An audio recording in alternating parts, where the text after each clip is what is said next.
Benvidos un día máis.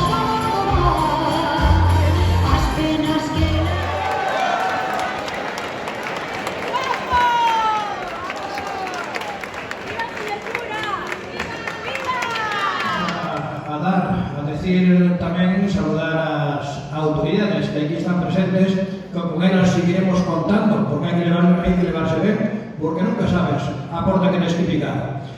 E logo, sí, é verdade, depende do color, pero é igual. Se te levas ben, ainda tens algo que te quer rascar, senón nada. Sempre foi así. Ou non? Pois, xa ven como vos aplauden, agora hai que recompensar. Pois, vamos a agradecervos de xeito que nos permitirades xuntarnos nesta andaina, unha andaina de o 60 para baixo, que a que percorremos nós. Percorremosla casi ben en Cataluña, entre Cataluña e a Ribeira Sacra. E vos queremos tamén felicitar os verdadeiros protagonistas, sodes os que están chegados, que deime con moitas ganas de aqueles que algúns xa non están, de ter os seus recordos gravados. Teño moitos, pero me quedei ainda con esas que quedan por facer, ou sea que a partir de agora vendrán que poñerse a traballar. moitos éxitos, seguir disfrutando, que non nos queremos cansar, porque senón dice xa teño, bueno, podíamos decir que ao final do día teredes aquí no bar da festa, teredes aquí as empanadas, en fin, tiñas de por lá, non sei se son de Rivera se veñen de Navia, pero tamén podemos os embutidos, que agora temos chourizos xa novos, daquelas terras de Navia ou da Fonsagrada. Bueno, amigos, aquí por deis, esto sigue. Muchas gracias.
por todos nós, por unha terra que nos acolleu, por unha terra que nos pariu, por unha vida inteira dedicada a facer o que nos deu a puta gana.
nosa terra. Vivamos nós. Vivamos. Gracias.